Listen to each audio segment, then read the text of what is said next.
Hey, this is Keith Weinhold from the Get Rich Education Podcast. You are listening to my friend John Larson in the Real Estate Cowboys. Don't quit your daydream. Hey everybody, it's Robert Helms, host of the Real Estate Guys radio show, and you are listening to the Real Estate Cowboys.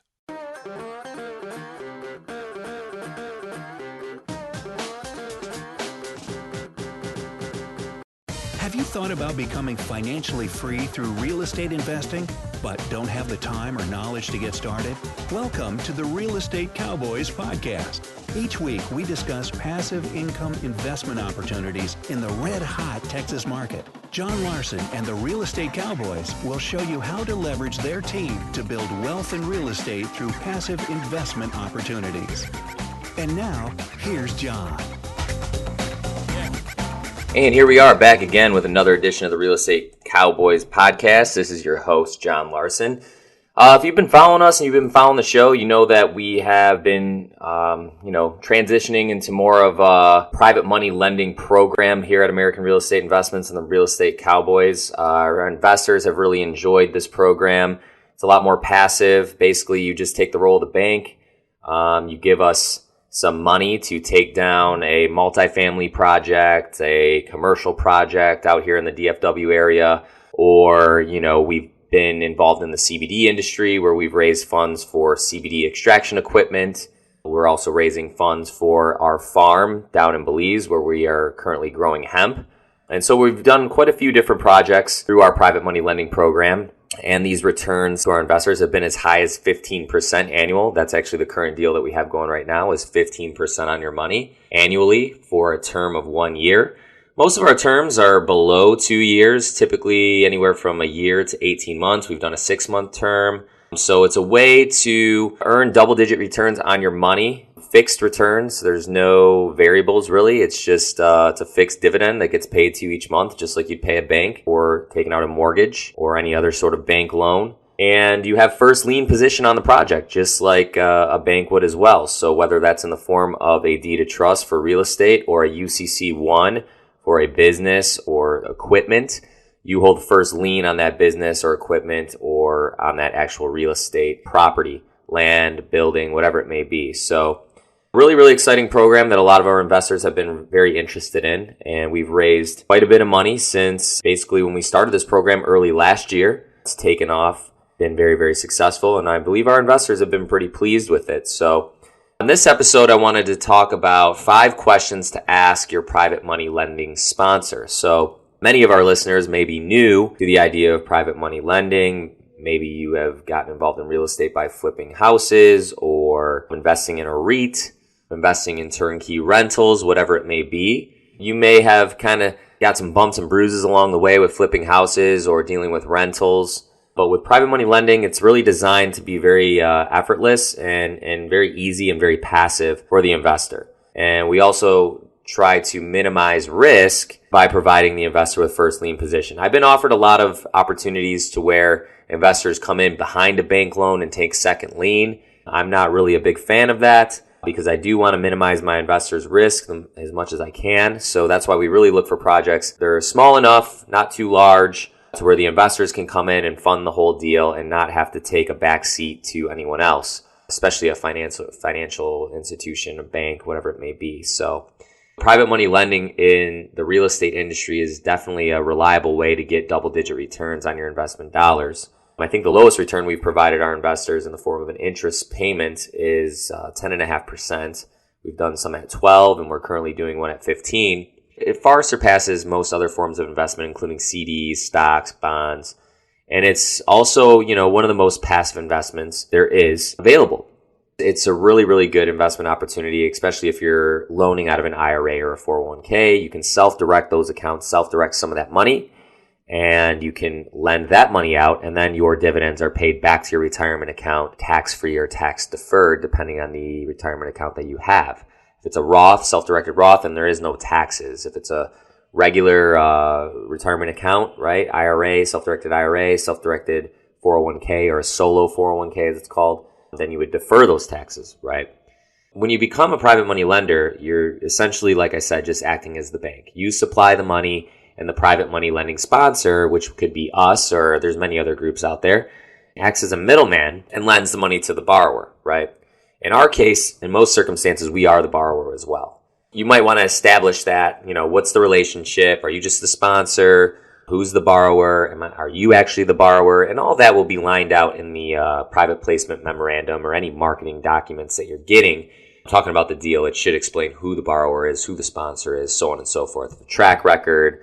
There should be a lot of pertinent information in there in order for you to make an educated decision on whether you want to loan this money to that borrower or sponsor or whatever it may be.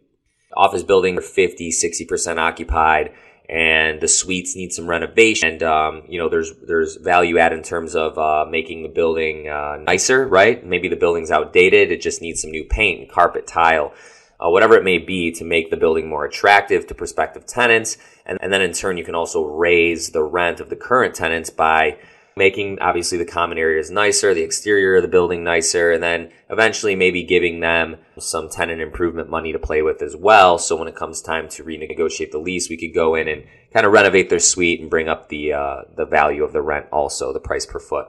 I really like those deals that are really already cash flowing, the building's already in place, so on and so forth. When you build a building from the ground up, you have a lot of other moving parts. Obviously, you have to go through the permitting with the city, the zoning. Then you have to go through the construction of the building, go through the certificate of occupancy process. Then you have to get the buildings out there and market them for lease and get them leased up before you could go through with a refi or even potentially sell the building to an investor.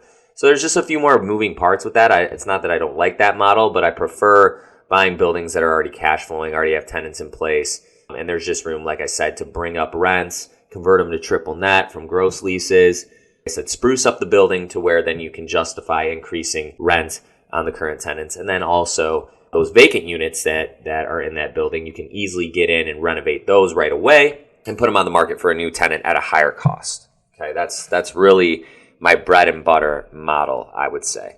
Once you made the decision to become a private money lender, there's some questions that I would recommend you ask. And number one would be, how do you vet your borrowers? Borrowers are the entity or individual who will actually be using your money to fund their project. So, if it's a sponsor that you're dealing with, then you'll ask, okay, how do you vet these borrowers that you're working with? If it's the borrower you're working with directly, feel free to ask them these questions right off the bat. Borrowers should be fully vetted in terms of reputation, experience, credit rating, and previous success rate. Obviously, you don't want to lend any money to an entity that's a big credit risk, right? If they haven't proven to pay their bills in the past, how do you know they're going to pay back your principal and your interest payments on this particular deal, right? Whatever you're looking to invest in. When you act as the bank, as a private money lender, you rely on your sponsor to do the vetting of the borrowers. But in some cases, like I said, if it's just the borrower that you're working with directly, you'll want to do some of this vetting, which is why I wanted to do this show. It's not out of line for you to ask what the lending criteria is when you're talking with the sponsor and how they vet the borrowers. I mean, that's a honest question.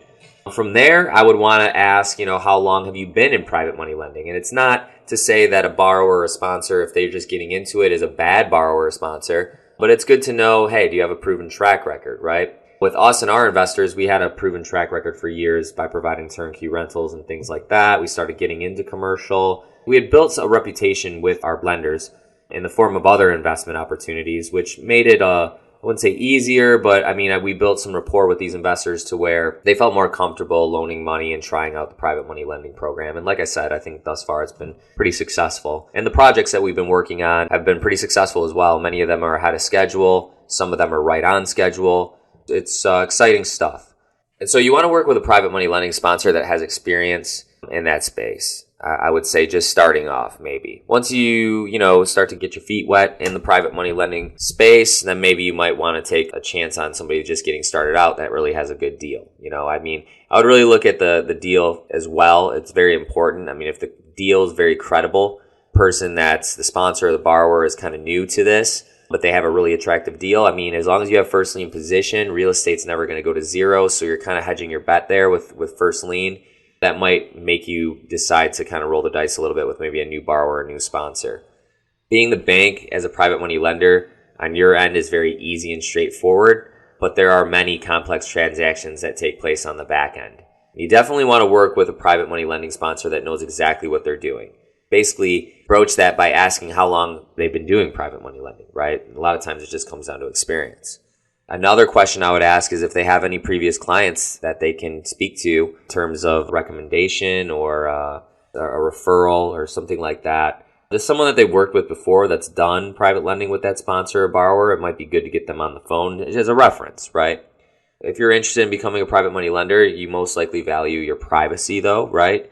You don't necessarily want others to know about your private money lending activities. Therefore, it stands no reason that the private money lender may not have a long list of past clients who are willing to talk to you about their experiences, but we do. We have some people that we've worked with for years that have no problem getting on the phone with a prospective client and just telling them about their experience working with us. And I think, if you have a good track record in the space, you should have a handful of clients that are willing to kind of talk about their experience with your company and, if they've had a good experience in terms of the private money lending program. I think it's important to speak to others that have done it before.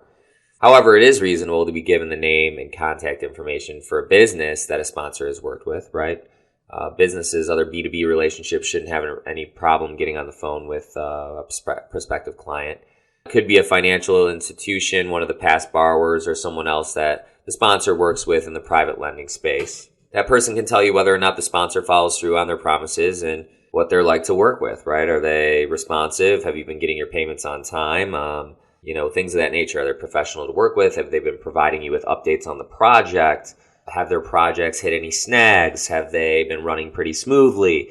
These are all questions that you want to ask, I believe. That will tell you whether the sponsor and the borrower are, working on the same page, and the borrower that the sponsor is working with is got everything together, right? You want to see people overperform, right? Not underperform. So I think that those are all important questions to ask the sponsor.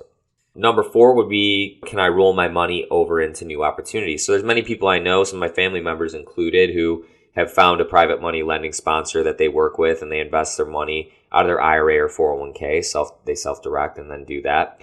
And basically that sponsor, it makes it super passive. They all act almost like a financial advisor as well, where they present these opportunities, and when it comes time for one loan to mature, they have another opportunity lined up to where you can just roll those funds into that next opportunity and just keep the money working for you in a passive manner, receiving fixed monthly checks into your IRA or 401k or your personal account, whatever it may be, each month. So I would definitely look for a sponsor and just say, hey, is this going to be a long-term relationship? Is this just one deal? Is this like a deal-specific type of opportunity? And then once it pays off, I never hear from you again, or are you going to have future deals lined up that I could roll my money into? I think that that's a good question to ask, because once the term of your loan is over, you may not necessarily want to take the repossession of your capital. You want to keep it working for you. And for financial reasons, taking back your capital can make things unnecessarily complicated, especially if you plan on reinvesting in the next private money lending opportunity. So some sponsors offer you the chance to simply roll your investment to the next opportunity, but not all will do this. So you want to find out ahead of time what all your options will be when the term comes to its end, okay? And this way you won't need to make any last-minute decision about what to do with your capital, and you can make sure your money's working for you without, any non-productive gaps, so to speak. And then the final question I would ask is, I touched on this a little bit earlier, but what will your lien position be? And in some rare cases, a borrower may default on a loan. And if this happens, as the lender, you need to know where you stand in this event. Like I said earlier, the ideal position is to be in first lien position. This is where you and the other lenders have the right to take possession of the asset and do whatever you want with it. Maybe you guys decide to hold it, finish out the job that the borrower may have failed on, or maybe you decide, hey, let's just flip this thing and sell it, get all or most of our money back. That's the benefit of playing the role of the bank is, real estate never goes to zero, and you can always repossess that property and sell it. And like I said, get most or all of your money back, right? That's the idea. As the first lien holder, any other claims to the property have to stand in line behind you. You could sell the asset as is or develop it further. Like I said, it's pretty much whatever you all agree upon as the lenders. So first lien position is so important that we recommend not working with any private money lending sponsor that's basically unwilling to give you first lien position. Because like I said, if you come in behind a bank or a financial institution, they're going to get their money out of the project first. So now you're going to be waiting and probably a long foreclosure process before you can kind of step up to the podium and get your money back out of the project. The bank is going to want to get that first, the larger financial institution. These are not questions that you should ask. They're questions that you need to ask, basically. You definitely want to know what position you are in terms of the lien. No matter where or how you decide to invest your hard-earned money, make sure you only put it in trusted hands for sure. In the case of private money lending, you need to do all your own due diligence to make sure that the sponsor can be trusted. As I said, you'll find most of the information you need to know in the PPM, the private placement memorandum. Obviously, Google people that are involved, do a little background search on them. But in addition to that information, you want to ask all these important questions that I just named here. Once you've found a sponsor you can trust, of course, you won't need to run through all these questions over and over again, right? You'll start to build a relationship with these people. And if they're working with trusted borrowers, you'll start to earn some trust. But, on the first transaction, these are some questions that you definitely want to ask. If you're interested in learning more about private money lending or how to get involved with private money lending, or you'd like to look at some of the deals that we have available right now that are paying anywhere from 10.5% on real estate up into 15% on our farm in Belize, which I know we only have a few positions left on that deal. So if you'd like to take advantage of that opportunity, I'd recommend moving pretty quickly before year's end. I imagine we'll have that deal closed before Thanksgiving. All you have to do is go to our website, areiusa.com, or the Real Estate Cowboys, dfw.com. Put your information in. A member of our team will reach out, give you some marketing materials on the current opportunities that we have. If you're an accredited investor, you can get access to the PPM right away. Or if you're just still want to learn more, you can go to realestatecowboysdfw.com. Tons of information on that site. I also have a book called The Passive Income Guide, What's Your Return on Life? You can purchase that from our websites or just through Amazon. It's a pretty quick read, very affordable book. The ebook is very inexpensive, and you can just read that and brush up a little bit more on how all these different opportunities work when it comes to investing passively in real estate. So the book focuses on mainly. Or like I said, if you just want some more info, just put in your email, your phone number, and your name, and a member of our team will reach out. So that's all we have for this week. Just want to give a little bit more information on, some due diligence when it comes to looking for a private money lending sponsor or borrower to work with. If you want any more information, go to our websites, put your information in, and we will reach out right away. Just hope everyone has a good week and takes action and gets their money working for them. And always remember, what's your return on life? Have a great week, everyone. This is John Larson signing off.